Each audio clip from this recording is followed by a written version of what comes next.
Ben, perhaps we give another 2-3 minutes and then we start. Yep, that sounds fine. Happy with that. Thank you. Thanks, Ji-Sun.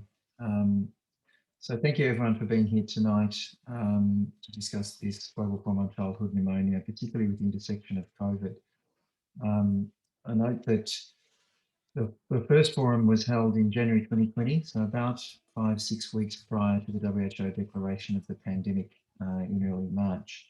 But it was more than a forum. It was actually a call to action to address the relative neglect of childhood pneumonia in comparison to other health investments and indeed infectious diseases investments. So those health strategies really are critical to many of the actions ADB are considering today to improve pneumonia control, focusing on the most vulnerable, bringing to bear adequate financial resources, but also new innovations and the correct application of existing technologies and informations. And importantly, really to strengthen partnerships, which is part of what all this webinar is about. So COVID has really highlighted, to my mind, all of these elements that were part of the call to action, but particularly the need to marshal action across the whole of society. So not just confined to public health sector investments, but to bring into private sector, civil society, academia, and so on. I think for childhood pneumonia, this kind of cross-sectoral, multidisciplinary, transdisciplinary action is critical, partly because many of the risk factors for childhood pneumonia are wicked problems which are difficult for the health sector to solve alone, such as air pollution and undernutrition. I'm also mindful that the Global Forum call, in many ways mirrors the earlier WHO, UNICEF, Lancet Commission on the need to place children at the centre of the Sustainable Development Goals, lest those targets not being reached, and that children and child health and wellbeing has to be beyond just a health sector concern. So really keen to hear from our panellists tonight to discuss the progress since the Global Forum in January 2020, with a focus tonight on South Asia, which I think is particularly fitting given the burden of disease in that country in absolute terms, in those countries in absolute terms, but also the share of the global burden. And today, I guess, also because of the devastating impacts of COVID, particularly in India. So Leith Greenslade, I'd like to introduce you to. She's the coordinator of the Every Breath Counts Coalition. And I'd like you, Lee, to kick us off with an introduction before I introduce the panelists. Thank you very much. Terrific. So thanks, Ben, and thanks to the Asian Development Bank, and particularly Gi-Soon Song, for inviting us to come and speak about childhood pneumonia. So my name is Leith Greenslade. I coordinate the Every Breath Counts Coalition, which includes 50 organisations who have all joined forces to help low and middle income countries reduce pneumonia deaths from both children and adults. I'm just going to share my screen.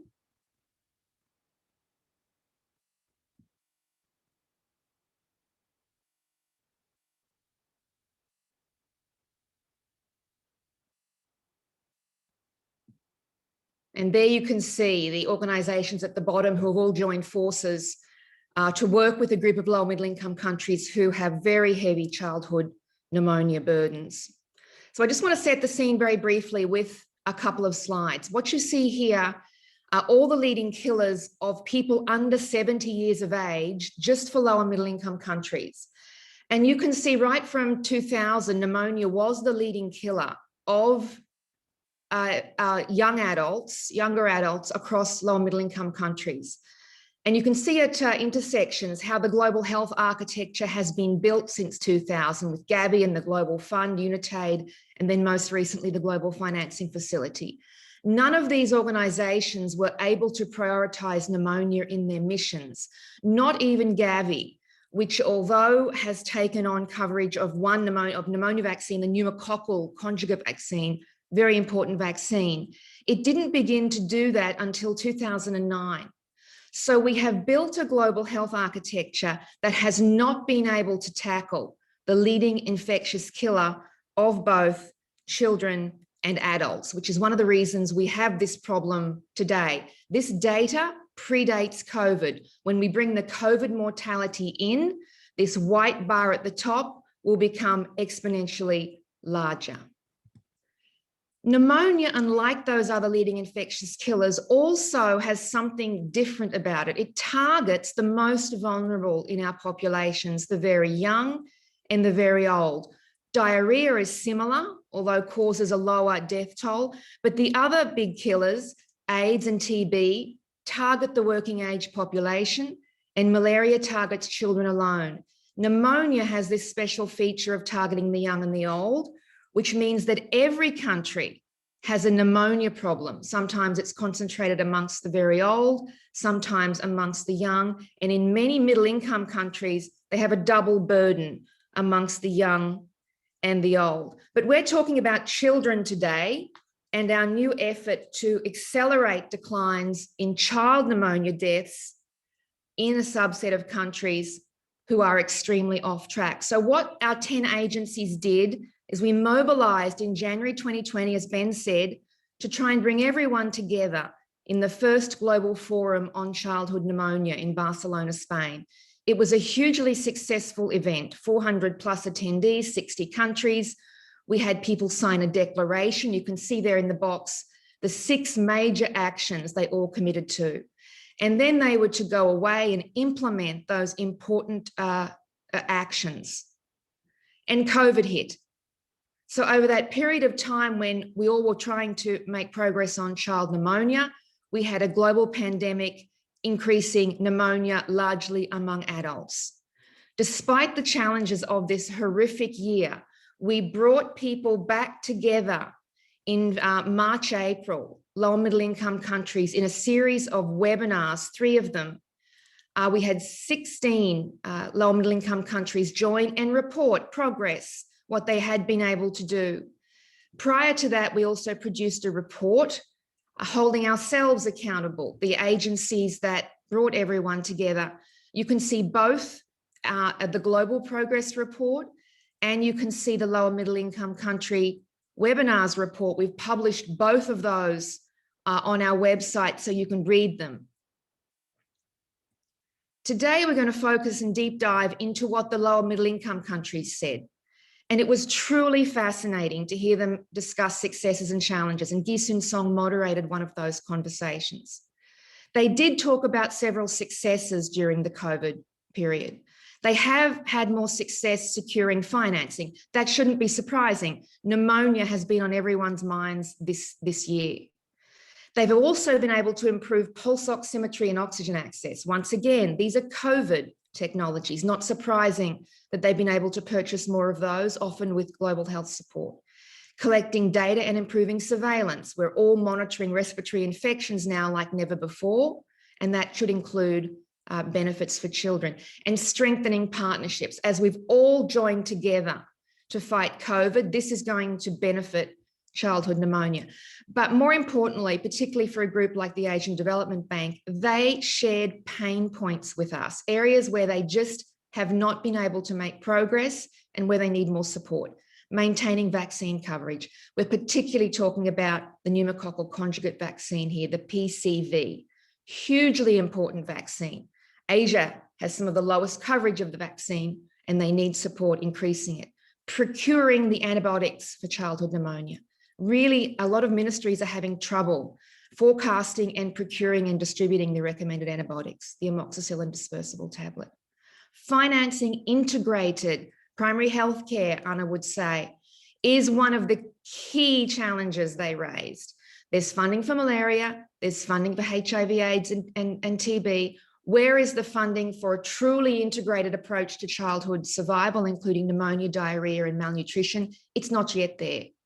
Sustaining child survival governance, the structures in the countries that keep all the child survival actors coordinated and working together are fragmented, and sometimes they're not functioning. They need support there. And finally, the holy grail of pneumonia. We still don't have a rapid diagnostic test to help healthcare workers identify pneumonia, particularly in children. You have 2 comments there, one of them from China, talking about how important it is to introduce the PCV. Chinese children still don't benefit from this vaccine. And Bangladesh, talking about how important it is that they have pneumonia control front and center of their child survival strategies.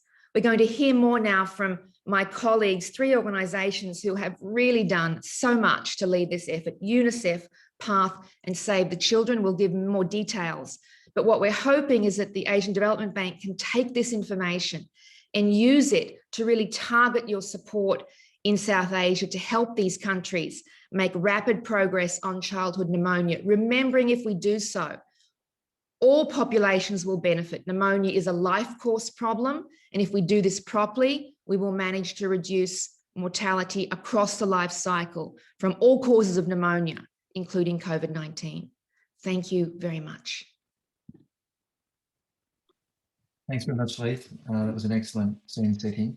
We'll move straight on so we can get into discussion. I'd like to introduce Dr. Anne Detchen, who's the health specialist with UNICEF and an expert in IMTI and paediatric tuberculosis. So Anne, please give us some intel on UNICEF's work in South Asia on this issue. Thank you. Yeah, good morning and good evening, everyone. I'm sending greetings from my colleagues in our South Asia office who were unfortunately not able to join us today. Let me share my slides.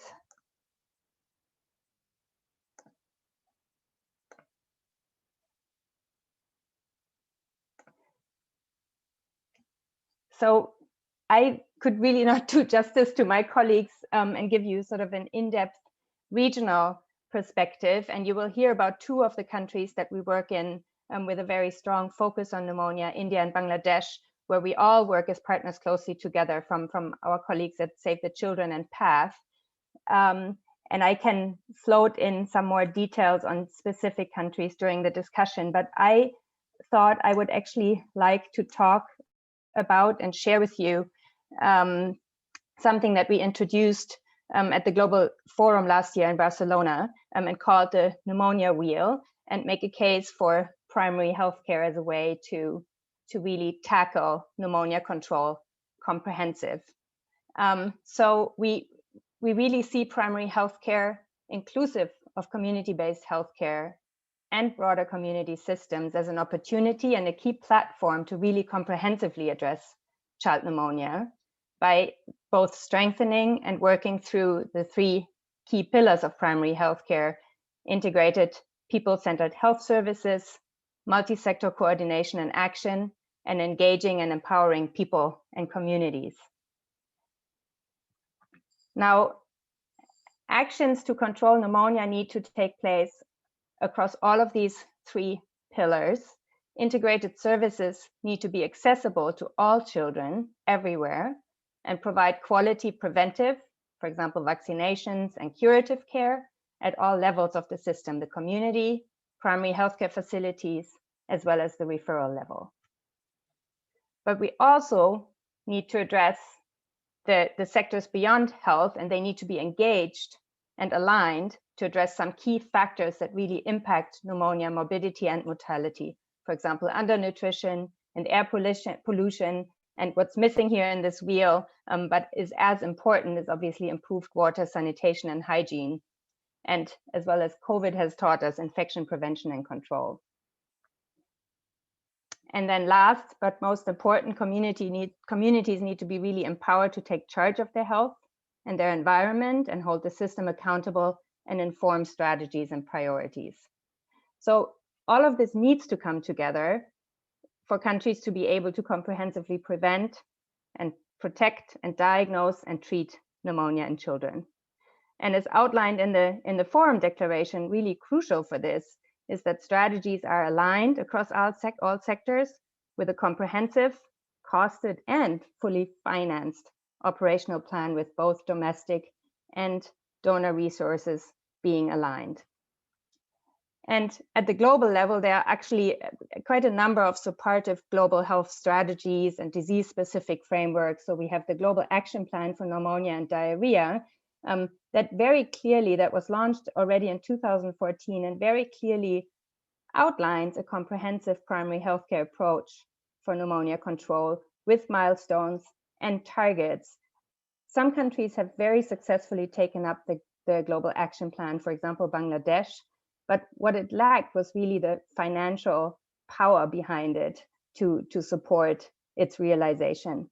But now we have the Astana Declaration for Primary Healthcare and the Primary Healthcare Operational Framework that really, helps countries to provide and create that structure for pneumonia control. And we have increased partner coordination and commitments through the Global Action Plan for Healthy Lives and Well-being with its different accelerators. And then there are cross-sector strategies, so the Global Action Plan for Wasting, to which many of the pneumonia high mortality countries have signed on. We have the Immunization Agenda 2030 that has a very, very strong focus on equity, and there's increased recognition and focus on the need to strengthen not only access to care, but also quality of care.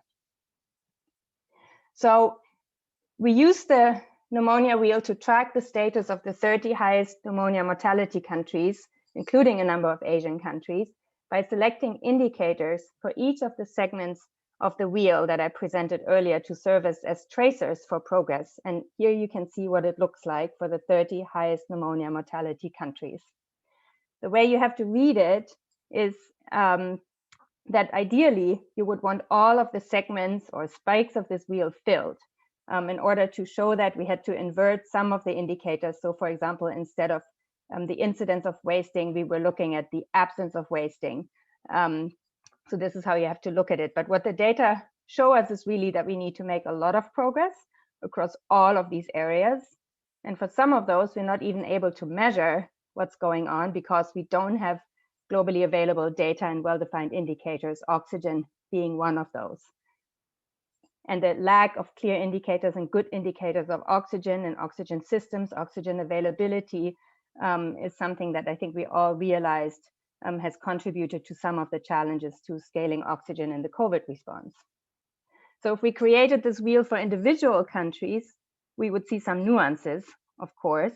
And you will hear Sabir's presentation from Bangladesh, which really has made impressive progress with strong government commitment and partner support, early adoption of the Global Action Plan for Pneumonia and Diarrhea, and very strong integrated child health service delivery at the primary healthcare level. If we did this at the subnational level, we'd be able to really expose the inequities children face within countries across all of these segments. At the Global Forum, there were a number of countries that were really interested to use this kind of visualization to bring together all stakeholders for the different segments of the wheel around one table to review progress and map out priority actions. Unfortunately, COVID has prevented us from doing that in the countries that had considered doing so. COVID, of course, has further threatened progress, but also provided some opportunities. What we've seen and continue to see are reductions in access to care, with HMIS data showing a stark decline in children accessing, for example, pneumonia treatment and reduced access to immunization. But we've also seen a reversal of some of these reductions, especially in immunization, which we might also interpret as a sign of strong vertical program support and monitoring, while other indicators continue to lag behind. And this is really important to ensure that there is very nuanced monitoring and targeted action so that not some key interventions continue to lag behind. COVID has provided opportunities. Infection prevention and control is one, which has been strengthened both in communities and health facilities, impacting not only COVID-19, but also the transmission of other infectious agents, including those that cause pneumonia. During the roundtables, countries really shared progress along some of these areas. For example, we really see a true and increased commitment to strongly institutionalized community health within primary healthcare, scaling up treatments that are child-friendly at the frontline level, while at the same time countries were reporting challenges to advance, for example, in the scale-up of PCV vaccine and other areas, often related to the lack of really strong financing as a major bottleneck. And of course, COVID-19 has exposed the massive oxygen gap that especially low and middle income countries across the world are facing. This gap is not new. Every year, about 4.2 million of 22 million children with pneumonia require oxygen therapy to survive, together with millions of small and sick newborns. Many advocates, all of us included, for child pneumonia have been calling for improved access to oxygen for a very long time, but never was there such a concerted yet desperate effort as we can see it right now. So all of us here have quite strongly engaged to support oxygen scale up for the COVID-19 response, aiming for very sustainable solutions and system strengthening as an approach. And I want to shout out to Leith, who has really managed to rally and convene on a weekly basis partners from across the world to share experiences, highlight innovation opportunities, share needs, seek support, and foster collaboration and really trigger action. PATH and SAFE have both supported governments and communities very strongly on the ground. And I just wanted to share a little bit of our UNICEF support. So in the initial phase of COVID-19 last year, we focused mostly on rapidly scaling over 24,000 oxygen concentrators across 94 countries. But many of our country offices really focused on local solutions and system buildings. Couple of countries in the Asian region, namely India and Afghanistan, have supported the procurement and implementation of oxygen producing plants. Bangladesh has been really going through a massive effort to scale liquid medical oxygen to all secondary and tertiary care level hospitals, covering all districts in the countries, and providing and targeting oxygen cylinders and concentrators to lower level health facilities. What I want to highlight here is really the need for capacity building of not only biomedical engineers, but also clinical capacity building alongside all of the procurement efforts that are happening right now for oxygen. We see that countries are struggling to properly implement, operationalize, and also maintain the equipment that is being procured and scaled. In addition, as I said earlier, it's really an opportunity to make sure that these oxygen investments include or are being reallocated at some point to ensure access and safe use also for newborns and children, including those with pneumonia. So Bangladesh, for example, has developed guidelines, training modules, indicators, and engaged training institutes to really improve the safe use of oxygen therapy for newborns and children in the hospital setting, with also improving hypoxemia measurement and referral from lower levels of care. And they have integrated this agenda within their broader quality of care agenda with standards and indicators and their health sector operational plan. So using this opportunity to taking a very comprehensive approach. Similar in Nepal, the Pediatric Society was engaged very closely. Training modules were developed for 2 hospitals, together with some infrastructure improvements to ensure that not also newborns and children would access oxygen, and creating a model for scale up. In Afghanistan, as part of the scale up of oxygen plants linked to hospitals, it was made sure that all relevant service delivery points, including newborns and pediatric units, were equipped with oxygen, and concentrators reallocated to lower levels of care, including newborn and pediatric units. I just want to give a few priorities that I think our regional office has emphasized moving forward, as we are also actually right now developing our new strategic plan that are really priorities that will also be needed to accelerated progress for child pneumonia. And mentioning here is again the primary healthcare agenda and the primary healthcare financing to comprehensively cost primary healthcare across all relevant segments that are needed to support child and adolescent health and well-being. We need to focus more on health inequities that are existing in all countries. And we very much focus on the immunization efforts of identifying those communities that are most left behind and not accessing immunization, the so-called zero dose communities, to identify them and then really address their needs comprehensively across health and other sectors. As part of that, there is a need for increased convergence, not only by countries and country programs and country ministries, but also ourselves, our organizations, and in UNICEF to really maximize our multi-sectoral strength and address multiple deprivations of children in a child-centered way comprehensively, so across health, nutrition, water and sanitation, communication and environment. Particularly in the Asian region, I think we can't emphasize enough the need to really engage the private sector and private providers, given that in many countries, I think about 70% of children actually seek care in the private sector. So this needs to be aligned. And then I think the urban agenda is something that is also increasingly becoming important and requires often a very different approach to really comprehensively address some of the deprivations that children are facing there, including the environment and air pollution. So with this, I'll end here and thank you very much. Thanks, Anne, for that. That was a great regional overview, even if you're not in the region currently.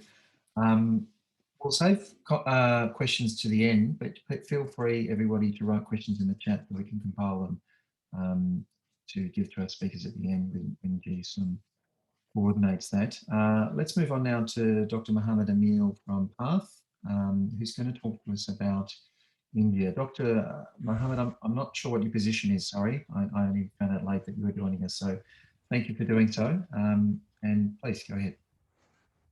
Yes, thank you so much. So I'm not a doctor by training. I'm a biomedical engineer by training and an MBA in healthcare administration. I'm heading the primary healthcare technology and innovation portfolio here and filling in for Dr. Sudhir, whose mother is not keeping well. So I request you all to kindly have her in your prayers. So I'll just share my slides and quickly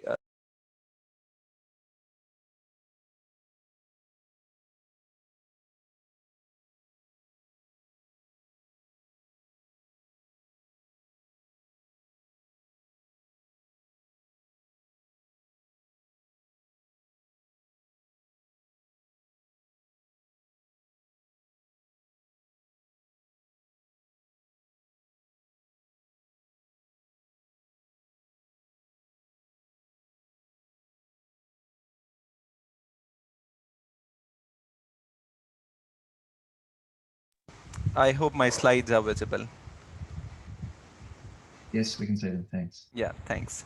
So I'll be presenting the progress on childhood pneumonia, the integrated approach that we've worked on so far. So there you go.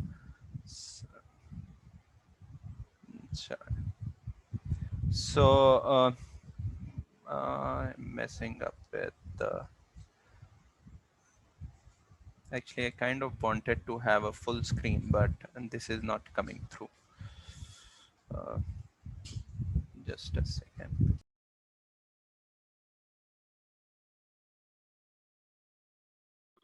I think if you click on the top view full screen, the top menu. I beg your pardon? Maybe on the top menu, can you see file, edit, view? Maybe if you do view full screen, that might work. Right at the top, up. No, the top, very top menu in the small font.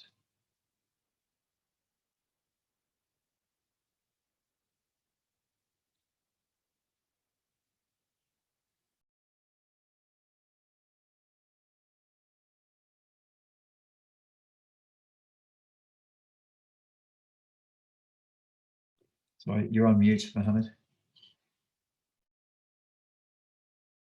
Yes, sorry. So I'll maybe share. This is not a full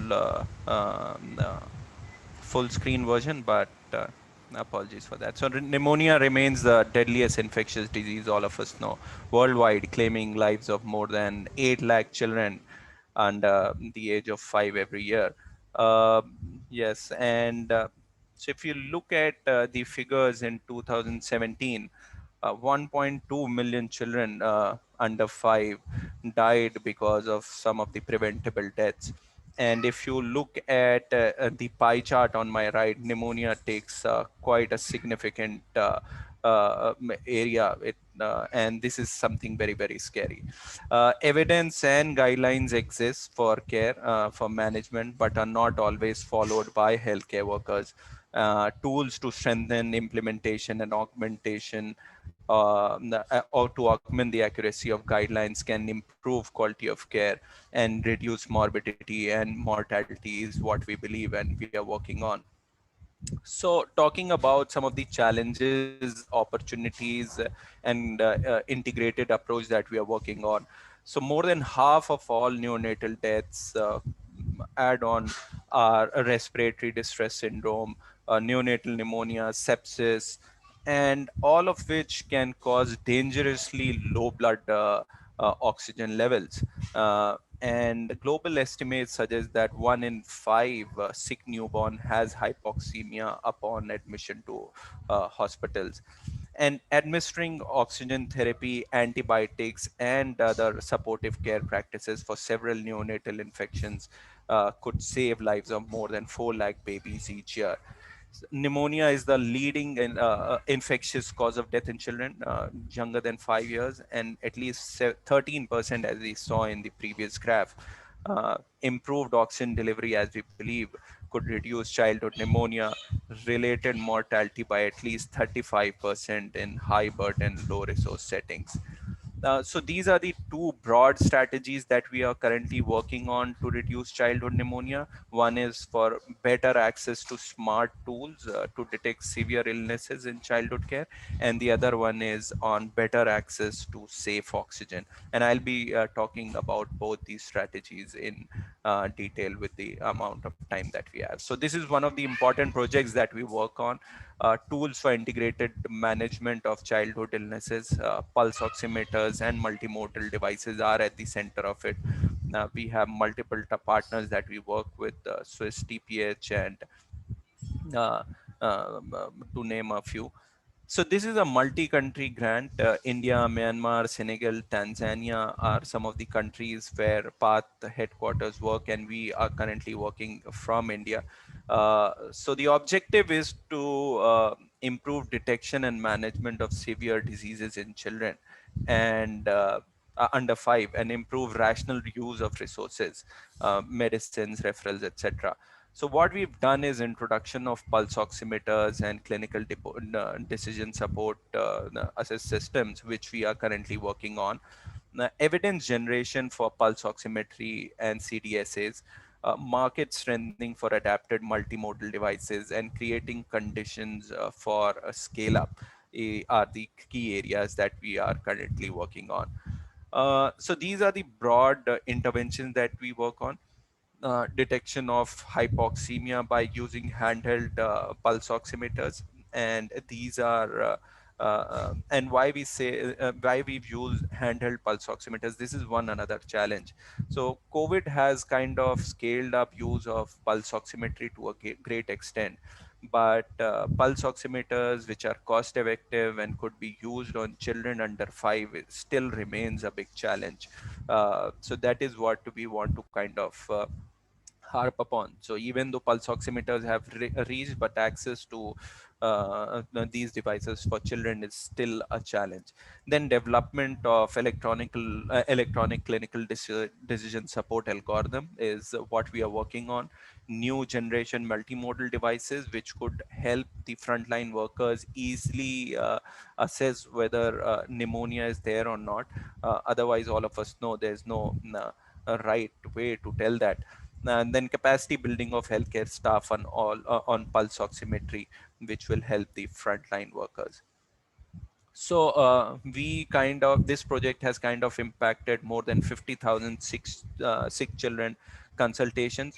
We are in 3 districts of Uttar Pradesh in 120 primary healthcare centers. introduction and evidence generation for capacity buildings of healthcare workers. 9,000 plus ASHA workers are engaged, which are the frontline workers. We are also working with the government of UP for implementation of the SAHS guidelines. SAHS means breath in Hindi, and these are guidelines for on a similar thing. So kind of such advocacies have helped in securing financing under National Health Mission in India. We're working with network of ASHA workers and track and improve hypoxemia cases. The other strategy that we are working on is on increasing access to oxygen, and this project is specifically COVID-19 specific, that we initiated last year. So we are kind of in the center working with some of the states, helping them on training for rational and hygienic use of oxygen, constituting state and district level committees for monitoring and coordination in oxygen, rapid demand and quantification for baseline assessment, and helping them have a proper coordination in oxygen demand and supply, respiratory care capacity assessment, and helping them with supplier landscape and outreach. So in the suppliers, we have initially we've focused on cylinders primarily, but with COVID, we've kind of also got into bought many extra oxygen concentrators. We've invested immensely on PSA generation plants. Government is now committed going to all the districts of the country, and that's a huge number, mind you. 162 were committed last year, 551 are committed this year. We are immensely investing on liquid oxygen as well. So currently we are working in these three states, Punjab, Maharashtra, and Karnataka, and these are high burden states. Other than India, this project, PATH project, is focused in 11 other countries from Cambodia to Zambia, which are there on the slide. Now, we are now in discussions with other partners, and we are trying to kind of increase our work in two more states in the country, Delhi and Rajasthan, which need our support immensely, especially working around oxygen related work coordination, PSA plant generation, installation, and also supporting deployment of oxygen concentrators as a short-term solution. So we've been partnering with many agencies in this space. IGMA is All India Gas Manufacturers Associations, which kind of deal with 90% of oxygen generation in India. We work with UNICEF, Chapaigo, CHAI, UNDP in this area. We are coordinating with vendors for installation in on-site, coordinating meetings with states and districts, and dissemination of information from national level to districts through WhatsApp groups, virtual calls, and this work is going on a war footing. So our integrated, coordinated, and comprehensive approach for pneumonia control focuses on broader interventions too. We all of us believe, and we've invested a lot in breastfeeding, nutrition, sanitation, hygiene, and they have overlapping benefits to prevent other childhood diseases like diarrhea as well. And that's why we harp upon the point that integrated and coordinated approaches across diseases and sectors can maximize impact, decrease cost, and increase efficiencies. And comprehensive primary healthcare approach is the way forward in this. So with this, I'll stop and hand it over back to you. Thank you so much. Thanks so much, Mohammed, and thanks for stepping in at short notice. Our thoughts are with you and your colleagues at this time. We'll move on now to Sabir Ahmed, who's going to tell us about Bangladesh. He's the medical advisor to the Pneumonia Project there that's part of Save the Children's Centenary Year commitments, I think made back in 2019, to address childhood pneumonia, undernutrition, and some other aspects about child development. So thank you, Dr. Sabir. Please go ahead. Thank you, Ben. Sorry, and thank you, ADB, for inviting us for the presentation here today. So let me share the slides. of the video to avoid signal interruption. So,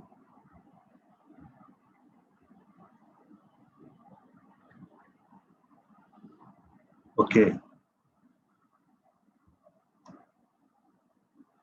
So I'm working with Save the Children in Bangladesh for the Pneumonia Centenary Commitment project as the advisor and focal point, and I'll be talking about the childhood pneumonia reduction efforts and COVID-19 Bangladesh context.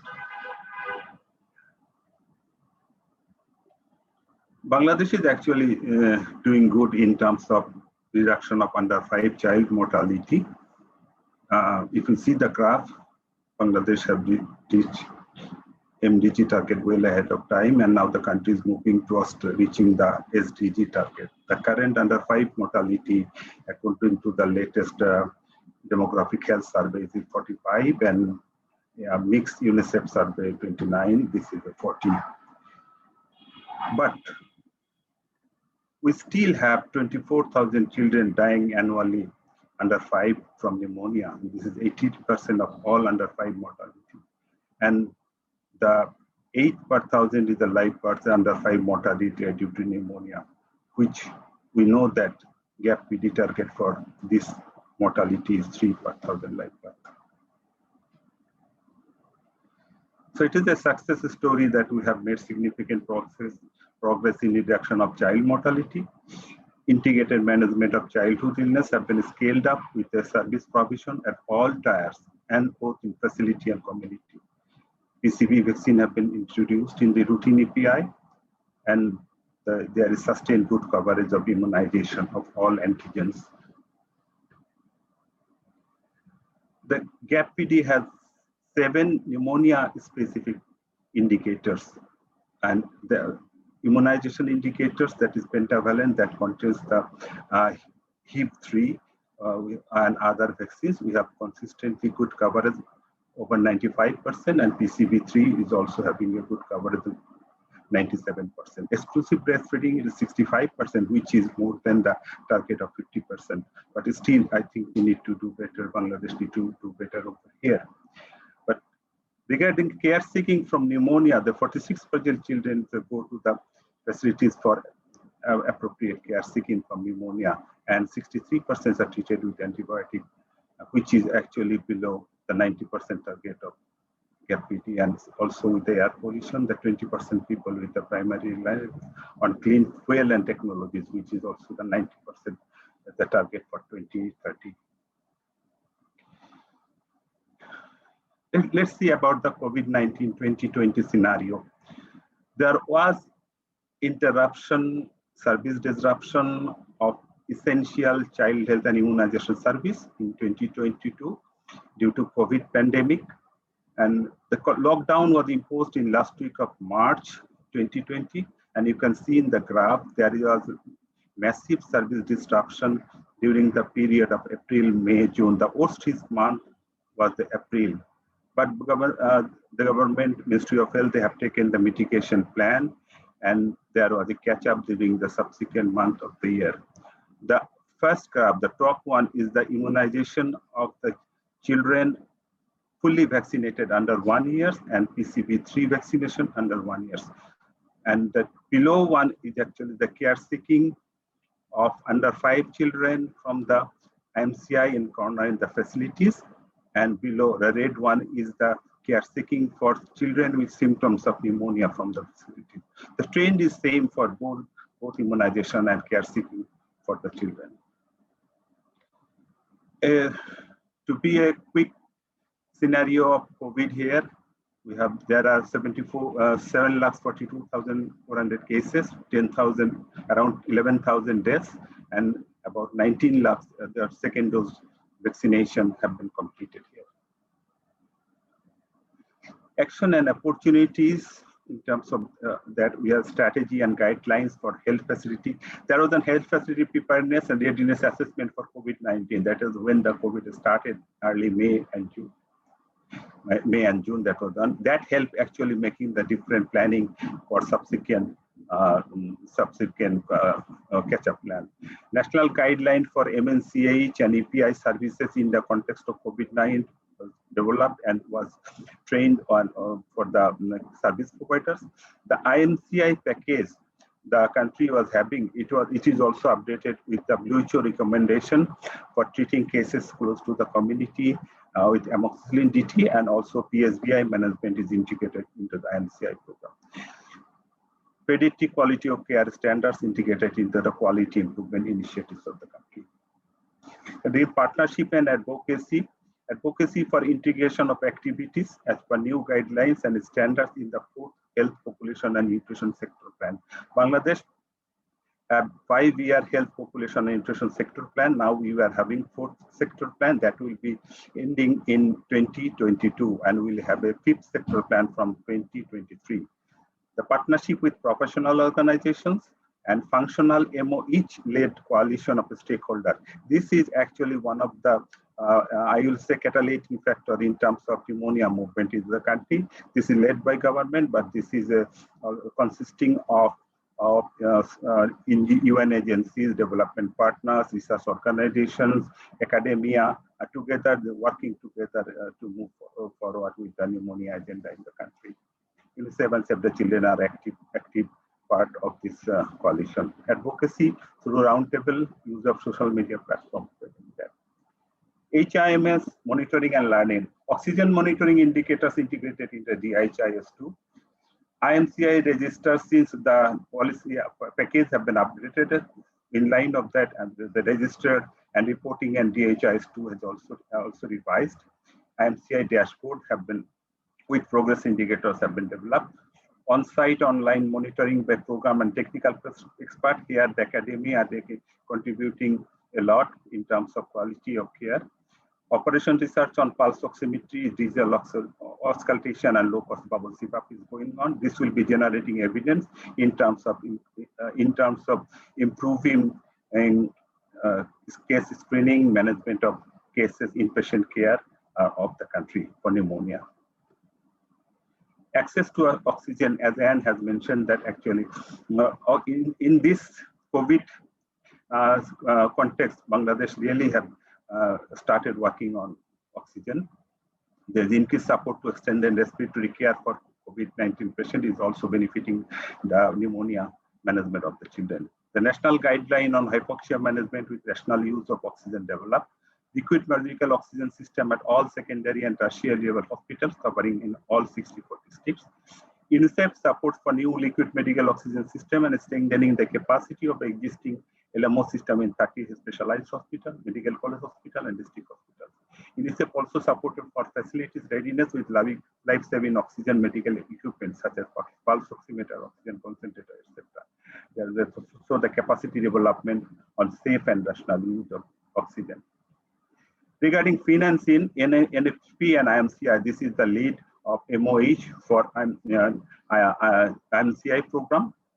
They allocated approximately 22,290 lakhs Bangladeshi taka for the fiscal year 2020-21. This is allocated for procurement of pulse oximeter, ARI timer like logistics, amoxicillin, DT, gentamicin like medicine, and training and social behavioral change communication. For immunization, MOH has secured funding of 62,305 BDT for the fiscal year 2020 and 21 for PCV vaccine. 12% is fund financing from the government of this funding, the rest on the Gavi. UNICEF procured oxygen and medical equipment for a value of about US $12.28 million during the COVID to strengthen oxygen therapy. The challenges are the COVID-19 second wave. It is more aggressive now, especially in the month of April. It is in very aggressive form, and it may hamper the essential EPI and IMCI service provisions. Availability of IMCI trained provider. A recent survey from the Bangladesh Health Facility Survey shows that half of the service delivery providers do not have a trained provider. So there is a need for the training of the providers, and in the supply chain, uninterrupted availability of amoxicillin DT. Inadequate facility readiness and capacity for inpatient care as per standard, and coordination of other sectors, especially for control of air pollution, improve sanitation and water supply. As you have seen, the indicators are the coverage of the care seeking and antibiotic for case management of under 5 child pneumonia. This is also actually challenging over here. The humanitarian situation, there is a displaced population from Myanmar in Bangladesh, this is Rohingya. So there are about 100,000 children under 5 years, and the PCV coverage of those group is 65.7%. So it is also a concern over there. So looking forward, incorporation of pneumonia control strategy with the broader national child health strategy. Bangladesh has a child health strategy.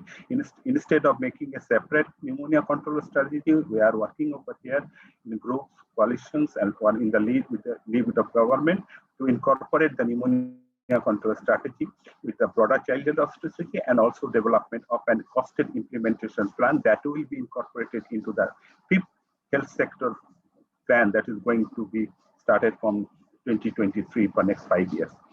Ensure quality in patient care of children as per standards, and strengthen coordination across program, sectors, and partners.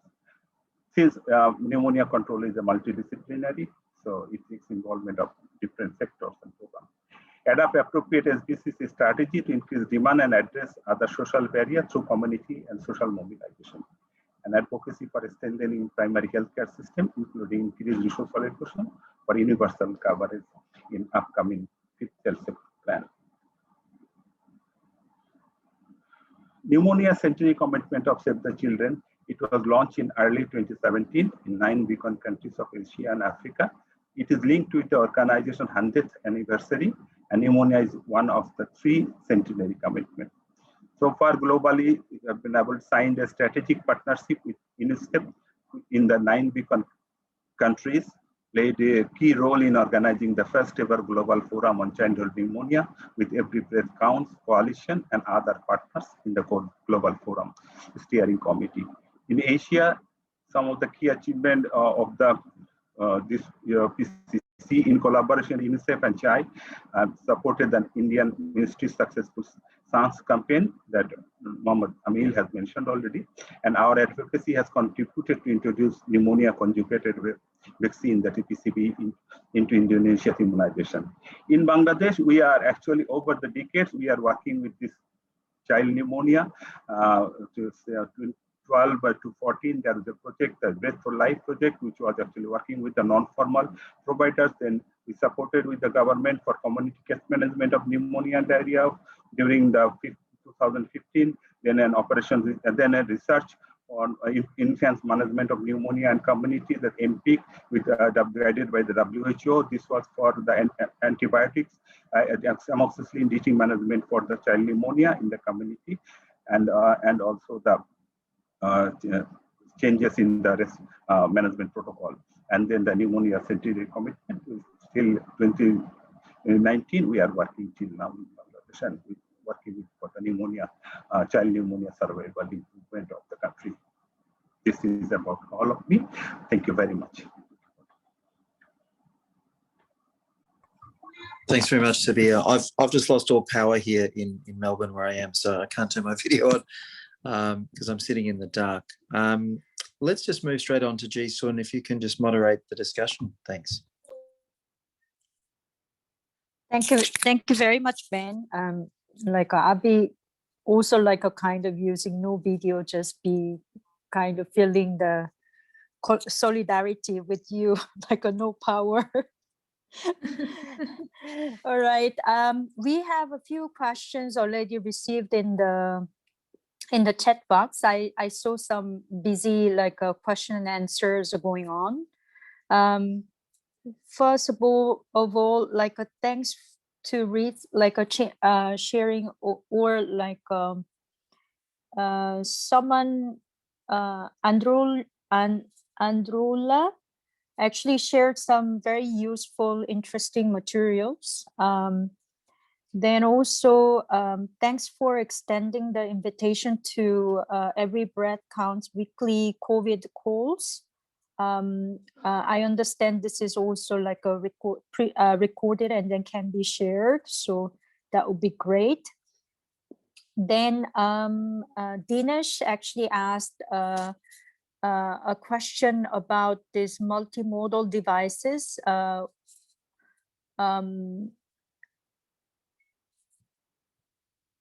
Amil presented as a part of his presentation on the work of PATH in India. So his question is whether these multimodal devices, can you please like share more details like how this is scalable? For example, is it something that ASHAs can use and then can in a large number, because we know ASHAs is community health workers and they actually have in a large numbers in India to like a primary health care. So can Amil answer this Yes. question first? Sure, I'll try and answer this. And in fact, this is a very, very interesting question and yet to be answered by us also. So the immediate answer is it's not actually in the current state cost effective to be scaled to the level to be given to the ASHA workers, because currently the multimodal devices, handheld multimodal devices, especially which could be used on neonates, or children under 5 that we are looking at, which kind of gives you SpO2 readings, heart rate, respiratory rate, which kind of helps you in leading to a conclusion whether it's pneumonia or not, are quite expensive. So these are going up to, in Indian national rupees, it's close to 80,000 rupees, which is not currently cost effective in current scenario. Uh, Even the fingertip pulse oximeters which are available in the market, which are obviously not of neonatal size, which cost in Indian national rupees about 1,500 rupees, are not with all the ASHA workers. Yes, there are with COVID coming in, with now in every household now they are now with COVID. In fact, it's going forward. But until unless we bring this cost down considerably of these multimodal devices, it won't be very, very cost effective. And that's one of the work that we are working on with. We are certainly, we've devised a targeted profile for these multimodal devices. We recently launched a PHC Tech Challenge to pipeline innovations which could be of use in primary health centers, and multimodal devices is one of the important devices that we are on lookout for. And once we come across such cost effective devices, we would certainly be making recommendations for its uptake in the frontline health workers, is what we are looking at. One of the biggest challenge that still remains is that the pulse oximetries or other multimodal devices which are there in the market are not uh, uh, the cost effective ones are not fit to be used for the neonates. I hope I'm able to answer, but I think this is a question which will evolve as we go along. In coming time, I think we'll have some better options with us. Thank you so much. Thank you very much, Emil. In a very interesting work. Do you have any technology partners within India? So working on these devices, like inventing new ones. You mentioned about the tech challenges. Yes, so we are not directly working with the innovators to develop these, but yes, we've rolled out a challenge and which is closing on the 30th of this month. And that challenge is across for technologies to be used in primary health centers. And multimodal devices is certainly one of the important ones that we are on the lookout of. So let's hope we get some good submissions there. All right, good luck with that. Sounds very interesting. And then there was another question from Dinesh on the cost of oxygen concentrator versus traditional oxygen given through cylinder. I guess there were some few answers from Leith and Anne. And Leith also shared like some useful materials to have a look. Yes. Then Darling asked why there is only 46% of children go to facilities for treatment in Bangladesh. So I think this question is directed to Dr. Sabir Ahmed.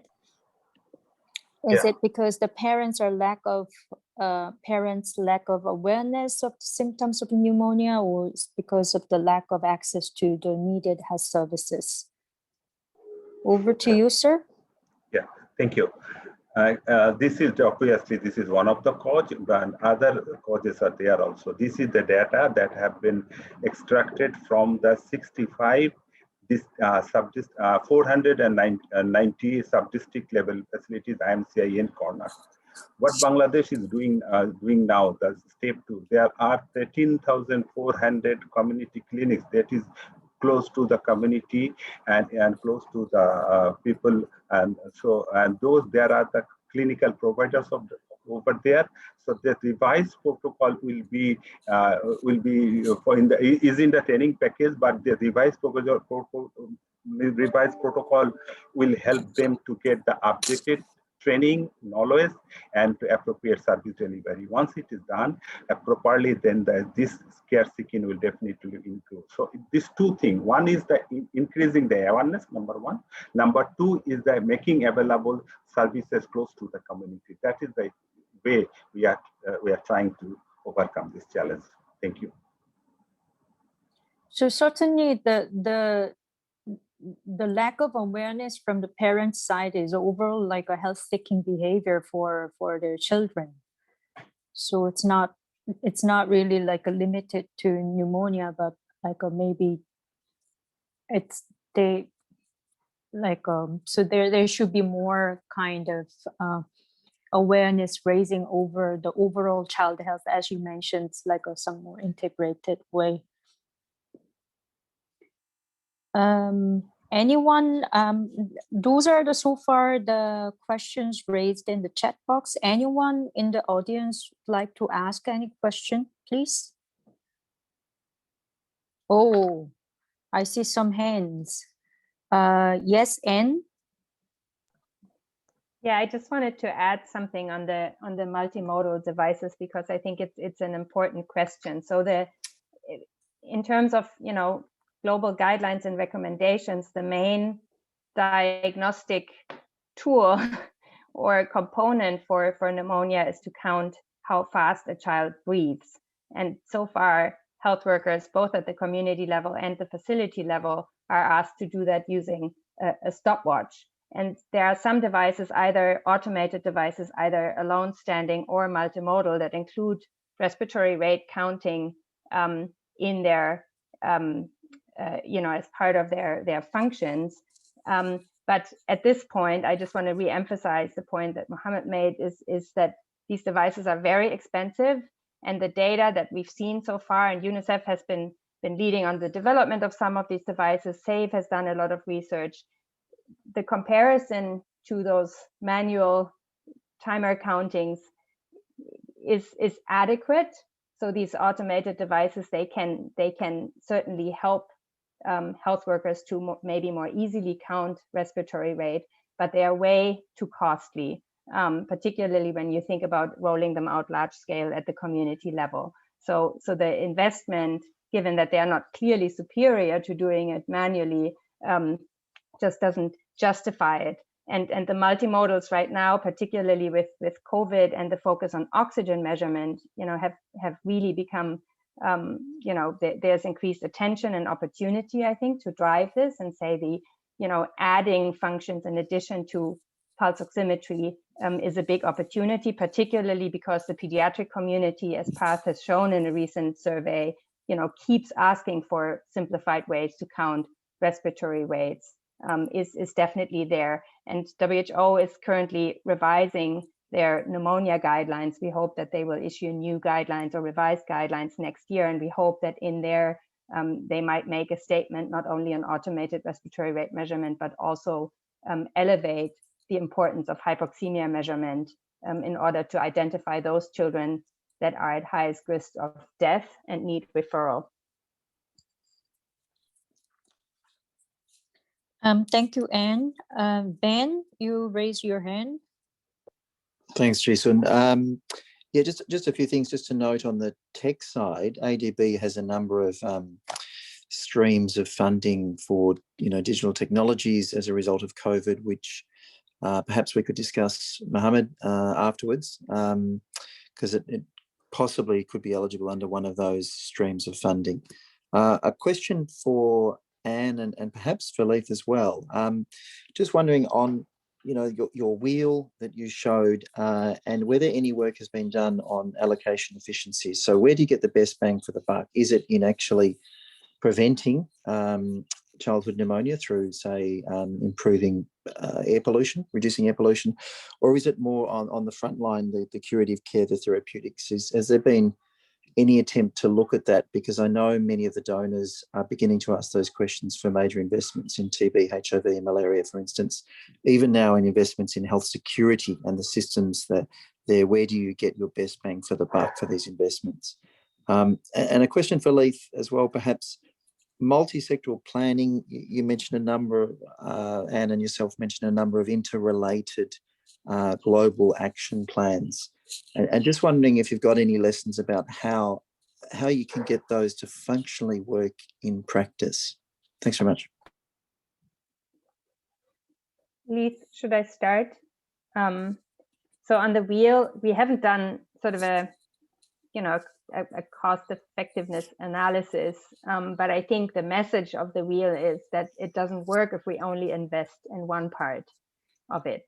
So we need to scale up immunization, but we also need to have the services available that do not only provide care for children that are sick, but also play an important role in providing preventative services and preventing children from getting ill. And we do need to address the environmental factors that contribute to childhood illness and death. So I think that the case that we're trying to make is that it doesn't really work to only invest in one thing. The investments need to be comprehensive. And in terms of examples on how to realize, some of those strategies, maybe I think that there is a lot of action around primary healthcare, or increasing action, and that the Global Action Plan for Healthy Lives seems to be really helping to bring partners and align partners and investments at country level.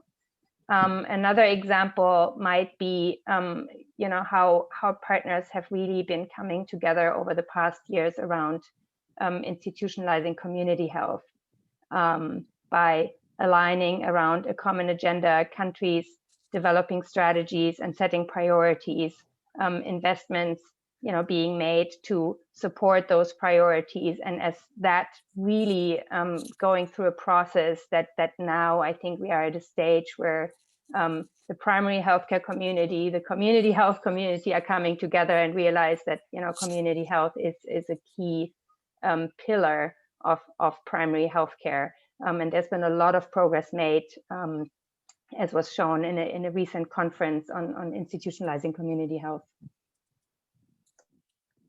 Ben, let me respond as well. So the first question, what is the best buy in terms of pneumonia interventions? This is such a good question. You won't find any global health agency that likes to answer it. But we do have data on it. And CHI, the Clinton Health Access Initiative, actually did some analysis using a tool called the Lives Saved tool, the LIST tool that you may know. It lives at Johns Hopkins University. It was funded by the Gates Foundation. And it allows you to see of a range of interventions ranging from breastfeeding through to antibiotics and everything in between. How many lives, what's the maximum lives can be saved by increasing each of those different things. So we ran that for Nigeria, which has more pneumonia deaths now than even India, according to the Global Burden of Disease. We expected vaccines to emerge as the best buy. In other words, they would just save the most lives. It wasn't the case. It was diagnosis and treatment, particularly with antibiotics, where you could save the most lives by increasing that. We need to do more of this kind of analysis. It's very hard to do because the global health agencies all compete and they all believe they have the most life-saving technology. So the tools like the LIST tool really allow countries to see, ministries of health and finance to see where should they invest to save the most children's lives. So I think putting more of these tools into the hands of health and finance ministries, and the bank could help with that, lets the country make that decision. So I think that's really critical. On the plans issue, countries are swimming in plans, as I'm sure you know. Every agency comes to them and asks for a plan. In fact, we've done that too, asking for a pneumonia control strategy.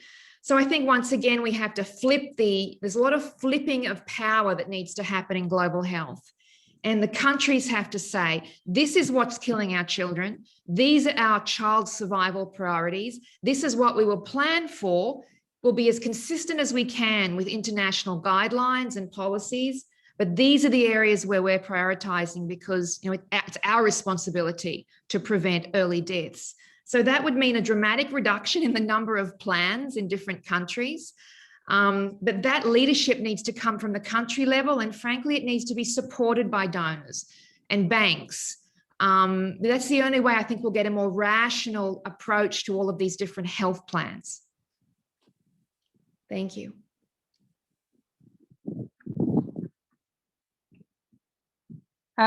Thank you very much. Sorry.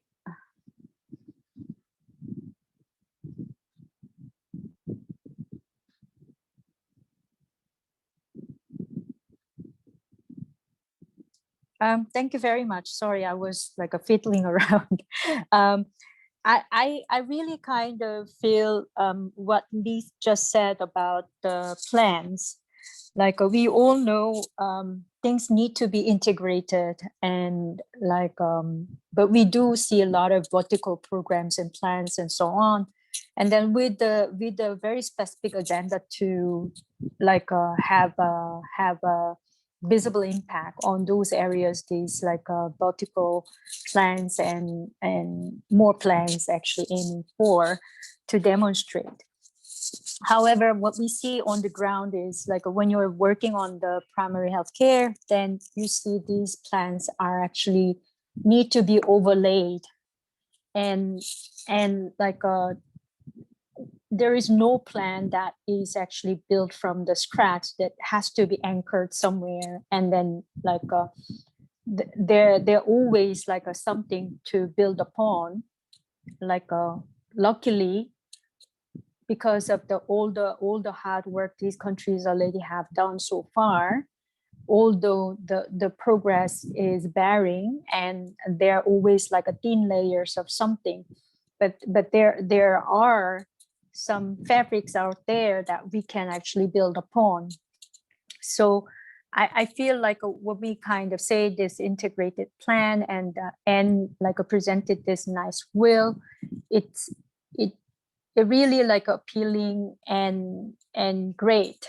That's a starting point. But when we really approaching this, then sometimes we have to prioritize and may need to have a quick win somewhere so that we can actually gain more support and more resources coming along. So that I just wanted to mention that. Then we do have a few more questions. All right, here comes the questions actually for us.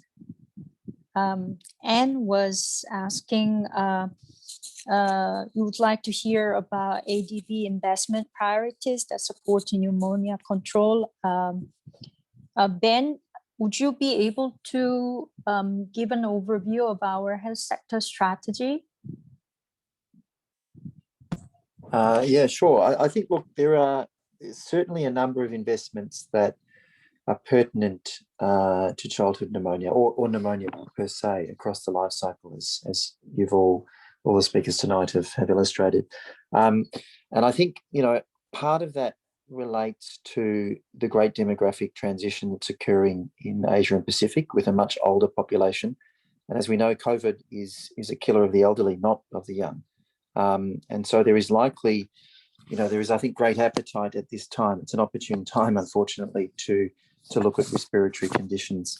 The other big change, I think, is health workforce. I think health workforce was projected to be the biggest employer globally by 2025, but now has become the largest employer in the world right this moment because of the collapse of hospitality and retail. And I think that can get us thinking about, you know, the ways in which we use the current health workforce or adapt the current health workforce to address these issues that have been neglected for too long. So there are a number of COVID, what we call TAs, in play. The biggest one for ADB is our Asia Pacific access package for vaccines, but we have a number of other technical projects looking at discrete aspects of COVID responses that countries can draw on to provide support. And I think there's a lot of overlap, and we should consider the overlap and the health system strengthening that come from those investments to address childhood pneumonia. In addition, there ADB, our strategy 2030 has in it a one ADB plan, so that we are more than ever before looking across sectors, so that health has input into other sectors and vice versa. So we are considering, sorry, my dog doesn't like the blackout. We're considering you know, how transport and urban sector development can lead to health gains. So there are investments there that Ji-Sung might be able to tell us more about. Some of the COVID investments are things that can be acted on now, and there is clearly an urgent need in many countries. You know, the pandemic is far from over, you know, and it's going to be some time before vaccines are put into sufficient arms to address the pandemic. The other element I was going to think about is some of these more niche things around technology development that the health sector is supporting, which I can discuss with Mohammed and Leith and Anne and Sophia as needed. So thanks. Thank you very much, Ben. I think the next question Leith has, like regarding the donor agencies are resistant to pay salaries. What is the ADB position on this? I cannot really call like this answer as an ADB position. I think it really depends, but like considering that our financing to our member countries is actually going as a loan, it's not grant.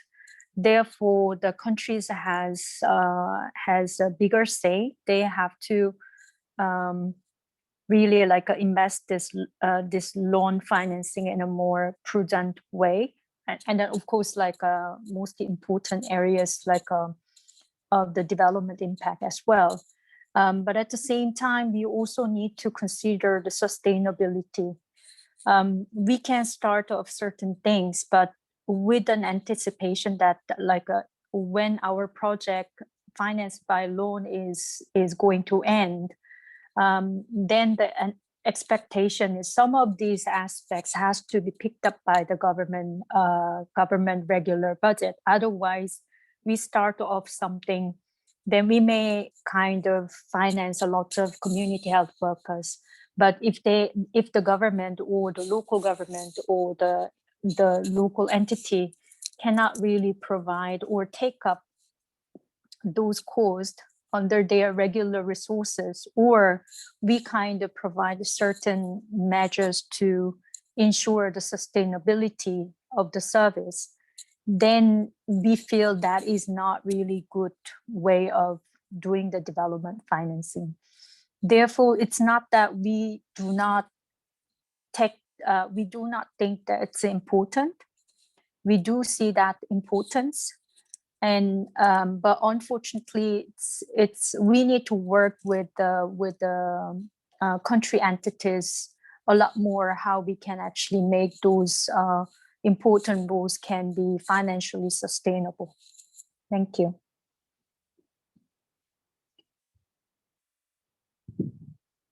And yes, as Ben mentioned, the universal health coverage is a big agenda under our strategy 2030, as well as our health sector strategy aligned with our long-term strategy. So we're helping our member countries to achieve universal health coverage through the better health financing, as well as primary health care and secondary health care strengthening. Those are the areas that we actually do investment. And then until maybe 3-4 years back, our health program has been not so strong, given the fact that our previous long-term strategy, which was covering in from the 2011 until 2020, actually didn't have a health as a priority sector. We had ADB is traditionally strong on infrastructure, and then education was one of the priority sector, but health was not necessarily prioritized. It was actually categorized under others.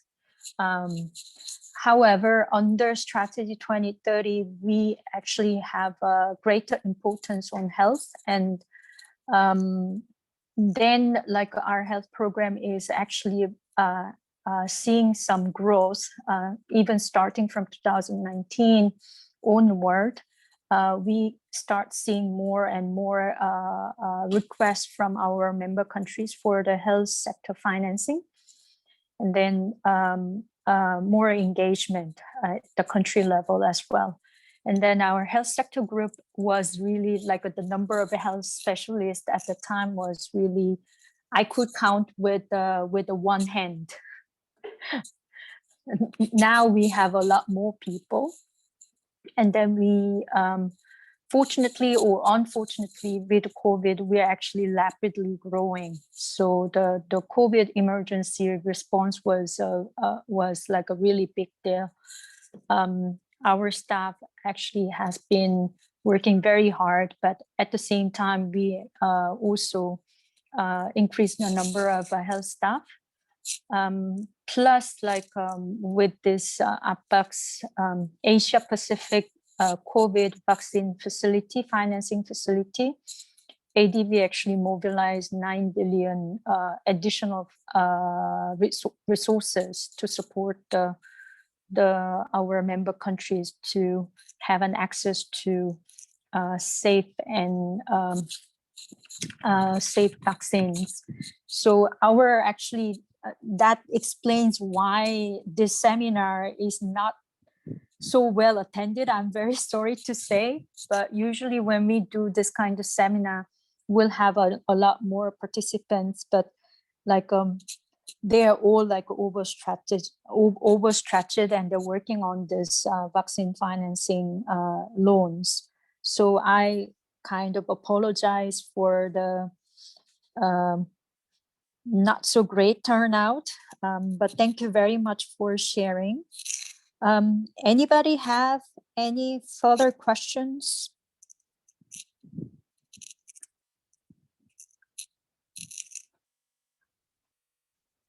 If no questions, we are actually on time. This seminar got allocated 90 minutes. We are actually have 2 minutes to go. So thank you very much for all the speakers' contribution. Now I kind of hand over to Ben to close. Thank you.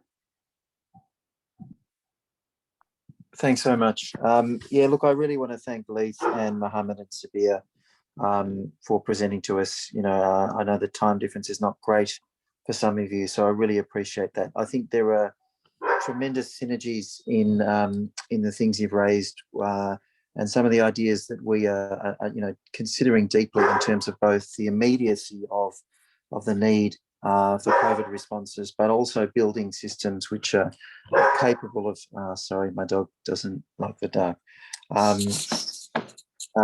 building systems which are capable of addressing this great unmet need for which, as you said, Leith, the global architecture has been pretty poor at responding to. So I think there are a lot of things, a lot of points I take here that I think we need further discussion and coordination on. So Well, just thank you for presenting to us, and Ji-sun for organising this, and for everyone who came along. So thank you. Thanks, everyone. Thank you very much. Thank you. Thank you, Bye-bye. everyone. Everyone take care. Thank you. Bye-bye. Thank you.